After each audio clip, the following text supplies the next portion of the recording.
Guys, we are at Everoak Farm again. For those of you that follow me, about 2 years ago I did a YouTube tour of this entire garden. We're going to go back and we're going to do it again today with a large group.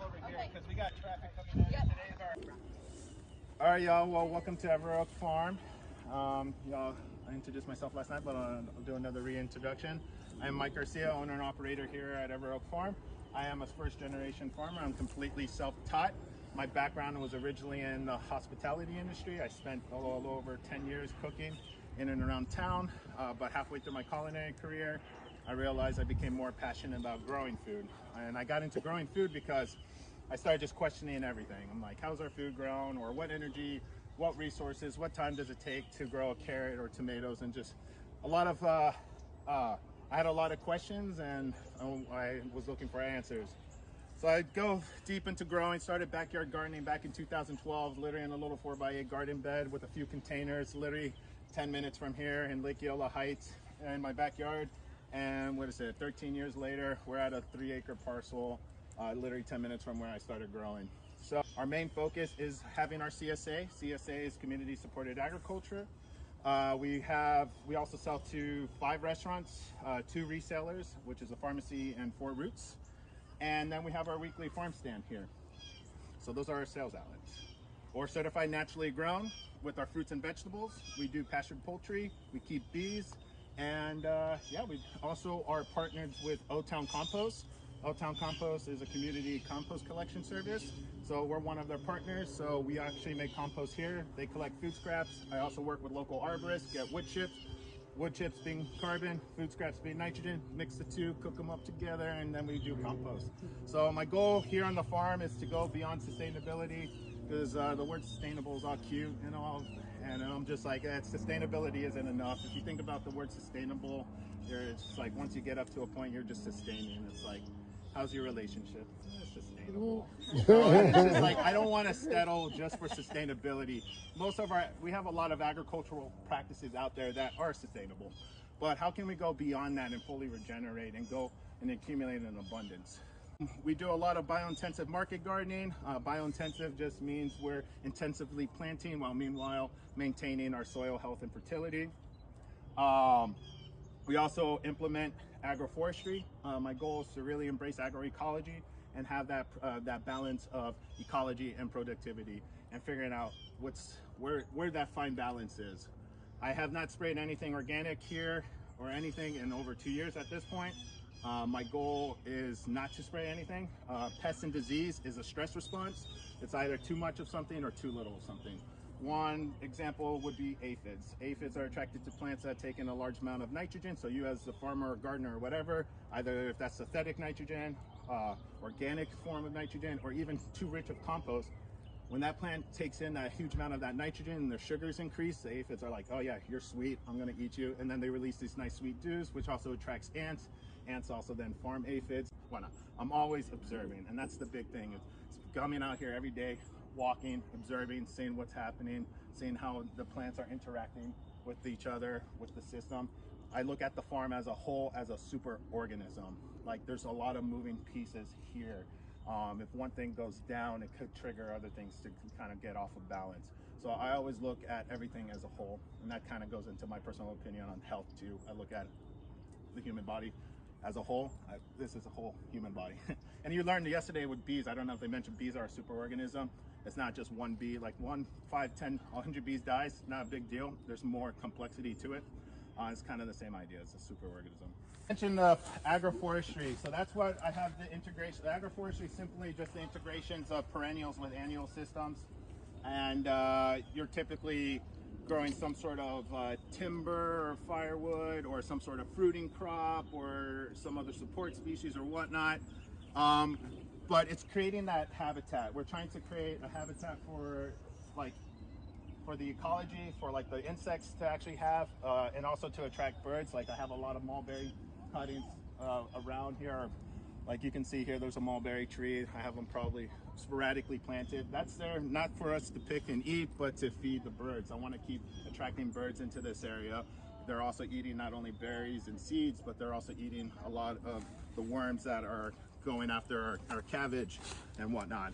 Also having these buffers as well. So here in Central Florida, we just dealt with freezing temperatures a week ago, and now we're back in the 80s. And those huge fluctuations is very stressful on the plants. So to help kind of buffer that on the shoulder season, when it's cold, it keeps it a little bit warm. When it's too hot, we'll have a bigger canopy set in and it'll keep it cool. So there's a heavy form of management there. There's nothing here that we just planted, set in, forget it. This is very intentional, very interactive. A lot of plants too, like you can see the grass is being planted at the edge of the tree lines. Those are planted as like chop and drop material. My goal is not to ever drop fertilizer or compost into that system. I'm gonna go ahead and grow my own biomass. So it's a lot of chop and drop. Even some of the support species like the pigeon pea, chop and drop. We're trying, and they're also nitrogen fixing too. And always putting it close towards where these trees can benefit from them, because after I terminate that tree, I'm not attached to any trees here. At any point, I'm chopping and dropping. And then I'm gonna replant and then let it grow again.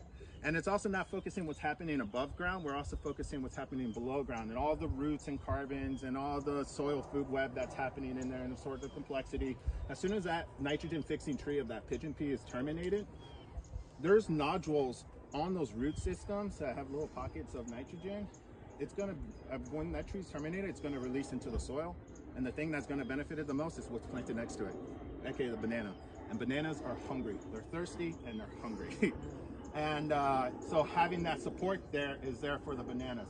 So not only I'm growing things to support things within the tree line, it's also helping to support and have this buffer.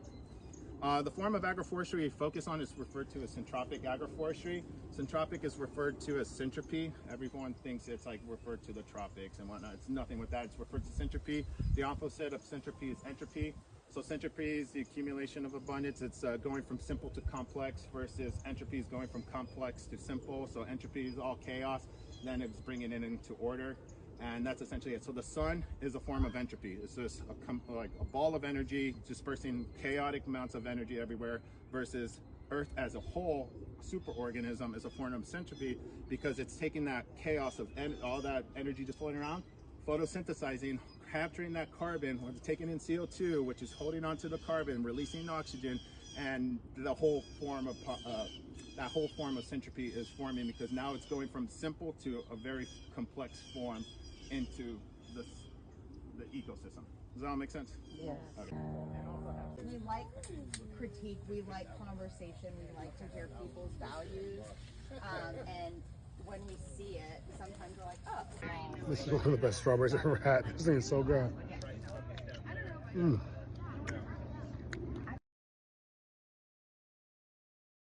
So observing and studying all these different plants, you start to see, where can I stack function?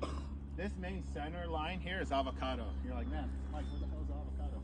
Like, I promise you there's an avocado. There's avocados planted every 20 feet from center. So everything that I'm planting in here is here to service and cater the avocado. Time we come in to do a heavy pruning and the systematic pruning too, that also helps stimulate growth, because then it's a huge reset and the plant's like, man, I got hit hard, I need to push out growth. So they release a growth hormone called gibberellic acid. So imagine if you have this whole systematic management pruning that we come through here, chop and drop the tithonia, chop and drop the mubasa, the napier, bring down, take this out of senescence, go ahead and pull down all that organic matter and chop it and bring it on the surface of the soil. We're literally mimicking what happens naturally and how that became a forest, but we're accelerating the process because we're coming and interfering. Other than waiting for a hurricane to do the pruning, we're the hurricane that comes through. Cross. So this is the industry standard. So if you go Walmart, Publix, Costco, wherever you decide to get your chicken, hopefully from local farms and not from those places, this is the industry standard. It's been in and used since the late 40s and been bred since the late 40s, and literally from hatch to harvest is 8 weeks. So you're eating, the bird that y'all ate last night was 8 weeks old, which is mind blowing. So they spend 4 weeks in the brooder. The brooder is actually where the chickens, you heard the term brooding in bees, which is different than brooding in chicken. But the brooder, they spend 4 weeks in the brooder and then 4 weeks out on pasture as they slowly work their ways down. This whole stretch here is about 260 feet. Every day they get a fresh 10 foot by 6 foot patch. Every day. So these are designed to be moved, manpower. We need more local farms, and that's where my goal is to have more of these. I would love to bring it down to 2 miles that I'm servicing. Actually, I could produce enough food just for people in this community and a little bit into Baldwin. And it would be great if there was a farm within Baldwin Park, and there's a farm within College, and every neighborhood has their own little community farm. And I think that's where the goal, where I would like to see our food culture go towards. So